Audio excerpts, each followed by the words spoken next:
Which games are must bets for week 17 of the 2024 NFL season? Welcome, football fans, gridiron gamblers, for another week of BLV Best Bets. I'm Mitch, and I'm giving you my 5 favorite picks versus the spread for Saturday and Sunday, Week 17 edition. Let's get started. Before I do, spike the like button and don't forget to subscribe to the channel for weekly NFL picks, predictions, and bets just like this. Also, let me know in the comment section below your favorite spread pick of the week. Let's get to it. Let's start it off. Kick it off with our Saturday selection. We just have one within our 5 favorite picks of week 17. Of course, we couldn't pick from Thursday, Wednesday, so it's a limited slate this week, but there are a couple games that I do really like. Beginning with the Los Angeles Rams, -6.5 at home versus the Arizona Cardinals. I think that the Rams come out here, they secure the division, they beat the Cardinals. They lost to Arizona earlier in the season in embarrassing fashion, and I think this is a revenge spot. This is a team in the Rams that has huge opportunity in front of them. While the Arizona Cardinals, their season is over, and their psyche, their mental, it's not made up of good things right now, in my opinion. We saw Trey McBride get very angry at the end of that Carolina Panthers game. And this is a Cardinals team that I just don't think has played great football over the past month or so. They have fallen apart down the stretch. They have not won a real game in a minute. They got swept by Seattle. They lost to Carolina. They got lit up by Bryce Young. Now imagine what Matthew Stafford and Puka Nacua are going to do to this defense. The Cardinals have regressed entirely on defense because they have not figured out a way to slow down the running game of opposing teams. And Kyren Williams, I think, will be able to run all over Arizona. The Rams have typically owned the Cardinals in this McVay Cardinal-Arizona era of rivalry, and a lot of it has to do with the ability to run the football. Now, in that first matchup, I think it was a lot different. Kyler went crazy. Marvin Harrison had a big game, probably the best of his career so far. And Stafford didn't have his options, his targets, or his offensive line. So the Rams were really playing without a lot of pieces. And that was just not a good game. But in this one, I think the Rams will be able to start off the game running the football, enforcing their will, and setting up play action and some shots to Puka Nacua over the crossing, middle of the field, Cooper Kupp as well underneath. And I look at Arizona as a defense, and with them struggling against the run, I think the Rams will be able to run the ball and control pace that way. I think they'll be able to attack the secondary with the Cardinals largely having to blitz to get pressure, right? And because the Cardinals have to blitz to get pressure, Stafford is a quick-minded, quick-release passer. He doesn't hold on the ball very long. He's always been very good against the blitz, and Kupp and Nacua can separate from their coverage men against the blitz, especially if it's man-to-man coverage. I would also look to the defensive side. I think that, Kyler Murray did play well in that first matchup, but if you've been watching him lately, he has not been playing the best football, and many defenses have brought an approach towards this offense of the Cardinals that gives you, I think, a little bit of evidence for how the Rams can slow them down.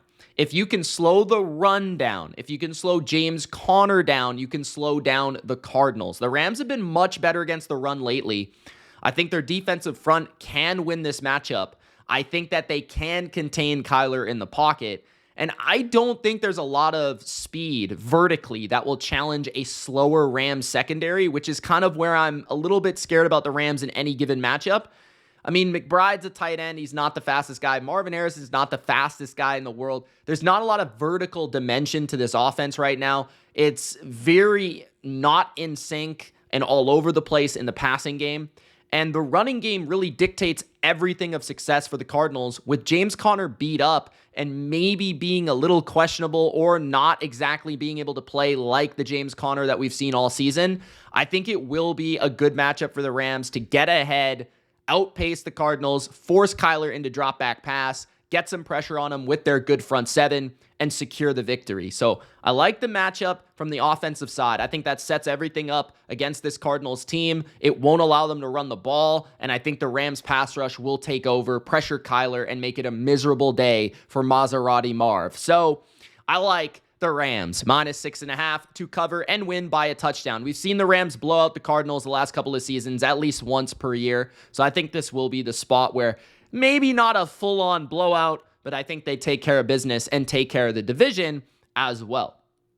The second matchup, which that's not really my first pick. It's just first because it's on Saturday. Okay, so I want to put it first for you guys in the video, but I do like that game quite a bit. The first pick, if I had to crown a first pick, it would be the Indianapolis Colts -7.5 at the Giants. And Drew Lock is expected to get the start for the Giants here. He was beat up and injured, but I guess he's good to go. I don't know. The Giants are a very confusing football team. They don't know who they want to play half the time. That being said, I think this is a picture-perfect schematical and football matchup for the Indianapolis Colts. The Colts, defensively, the one thing they do well is rush with 4. They have a nasty defensive line led by DeForest Buckner and Grover Stewart on the interior. I think that will make the Giants' life challenging to really run the football up the middle. They'll have to get to the edges. Secondly, I think that's going to push the pocket for Drew Lock and make his life uncomfortable in the passing game, especially considering that the Giants' offensive line is arguably the worst in football, or at least in the bottom 3, right? Malik Neighbors is questionable to play. It sounds like he wants to play, but I mean, how much does he want to play, right? Like, this Giants team is just quitting all over the place. This is a Giants franchise that has a chance for a first overall pick. They haven't had one of those in quite some time, and just imagine what's being put in the ears of Brian Daboll, those coaches. I'm just thinking about this right now, and I'm thinking, the Giants are not going to want to win this game from an organizational franchise standpoint. The players are going to go out there. They're going to try their best. But if the play calls are not ideal, if the defense's assignments aren't ideal, if the game plan isn't up to par, it's hard to win a game against a better opponent, right? The Giants haven't even won a game at home this season. The Colts have won more games in that stadium this year than the Giants. They beat the Jets, right? The Giants have won 0 games at home in MetLife. Anthony Richardson is a quarterback that is boom or bust through the air. And good thing he's playing the Giants, because that's the passing defense that allows the most explosive passes in football, which is why it's such a great matchup, because he doesn't have to dink and dunk to make a lot happen here. Plus, you have a defensive line and a run defense that is atrocious with the Giants. They don't have Dexter Lawrence. They can't stop the run. They will not stop Jonathan Taylor the way he's currently playing. Last week, he went crazy, and I expect the very same in this game as well. So I think the Colts will be able to run the ball, control the game, be able to hit some explosives to Alec Pierce, to Mitchell, to Pittman, to Downs, to whoever, because I think there's going to be matchups for Richardson, easy openings to take advantage of, and I think there's going to be plenty of running the football. Plus, I think Richardson could do it himself on the ground as well. Steichen is, in my opinion, a coach that can put together a good game plan against an inferior opponent and can really scheme up some magic for the Colts to put up high 20s, low 30s in this game. I think they're going to blow this team out. Last week, they were blowing the Titans out, and they kind of let them back in the game. I think if they get ahead of the Giants, there's so much quit in this organization, so much quit in this team, this franchise. It's not going to happen. They're not going to make this competitive. If they get up by multiple scores, it's over. It's over. And turnovers, sacks galore. So I think Indy takes care of business. They still have a chance for the playoffs, and it's actually a lot more realistic than you would think. And that would do a ton for Steichen and for Richardson and their careers right now if they were able to somehow make their name known as a playoff team, even if it were a little gross the way they got there. So I think the Colts, they win this game. They win this game easy. The Giants just got blown out by the Falcons in a first ever start from a quarterback. I think Richardson can do the same. Okay, Our third pick of week number 17. This is just the spread that doesn't make any sense. The number that doesn't make any sense to me. It's the Carolina Panthers +8 at the Tampa Bay Buccaneers. Now, I understand that the Bucs are the better team. I understand they do have the better quarterback. I understand they are the overall team at home with more to play for and all that stuff. But the Carolina Panthers are playing good football. The Carolina Panthers should have beaten the Bucs the first game where they lost in overtime, and the only reason they lost is because Hubbard fumbled the ball in Tampa Bay territory in position to score a field goal to win the game, right? Like, if Hubbard does not fumble, they win that game, and I don't trust Tampa's defense. I like Baker. I like the Bucs a lot, but they've got some injuries on offense. No Cade Otton, no Sterling Shepard. They're very thin at wide receiver and overall skill positions in the passing game. It's Mike Evans, then it's like rookie Jalen McMillan. There's not a lot to really work with in the passing game. The entire Bucs offense is based on their running game, which sure should have a lot of success here against Carolina. But in the passing game, I don't think Tampa will just be able to slice and dice Carolina because there's been no indication that Baker can do that. Baker's actually really struggled against the Panthers in his career throwing the football. So I don't love this matchup for the Bucs in that regard. That being said, I do expect a cleaner game from Baker than he played in the first time against the Panthers, where he did throw 2 interceptions. On the other side, I think that Bryce and the Panthers can keep up in a shootout because Canales knows Bowles very well. Canales is a former Tampa Bay coach. He was the offensive coordinator last year. He knows Baker very well. He knows the defensive scheme very well. He knows where the holes are. I think that Carolina can throw the ball in this game. Adam Thielen could have a magical contest. Jalen Coker's out there. I feel like that Carolina, the way they've been moving the ball, the way Bryce has been playing, the way that he's been ad-libbing, buying time, creating, I don't think this game's going to be a blowout. I just think Carolina's too competitive. They're playing with too much fire, too much passion. It's on the road, yes. It's a team in Tampa that's desperate for a win, yes. But they have not provided many games where they have won by separation, by multiple scores, because they don't have the defense to really make that happen. This is a defense you can throw the ball on. They don't have a great pass rush. Carolina has a very good offensive line. I think Bryce has a good day. I think the Panthers run the ball decently well enough to keep Todd Bowles on his toes. And I think Baker does not have a 304 touchdown game. I think this is very much based on Irving, very much based on Bucky, that being at running back, and then Rachaad White. I think they're going to run the ball a lot, which also shortens the game and keeps the game closer, which is why I would take 8 points. So I like Carolina with the points here to keep it within a score in this game. Our next best bet, and our fourth of the video, is the Miami Dolphins -6.5 at the Cleveland Browns. This is simply a fade, a simple fade of DTR, of a terrible quarterback. I've done this a couple times this season. It's worked out a couple times. It hasn't worked out a couple times. But this is, in my opinion, like a no excuse game for the Miami Dolphins. Yes, there's going to be a little bit of rain. It's going to be a little bit colder than Miami is used to, but it's not that cold in this game. It's not expected to be that cold, okay? So Miami has no excuse for, it was a blizzard and it was snowing. No, yeah, there's a little bit of rain. But the thing about Miami this year has been they are so short pass centric that a little bit of rain shouldn't really affect what they do offensively. I do think that you look at Cleveland and David Njoku's expected to be out. That was the only consistent target for DTR in the entire offense against Cincinnati. So Miami's defense has actually been really solid against the pass lately. Their pass rush is a lot more underrated than I think people think. And their run defense has been solid enough. I'm not impressed with Cleveland's running game. Ford has been fine, but he's nothing special. I don't think Miami will really have their hands full in that regard. If they can just get a little bit of pressure on DTR, he's going to make mistakes. He's going to throw it to the other team. And Miami certainly has the secondary to make some plays against this young quarterback and bait him into some throws. I also see it as the other side.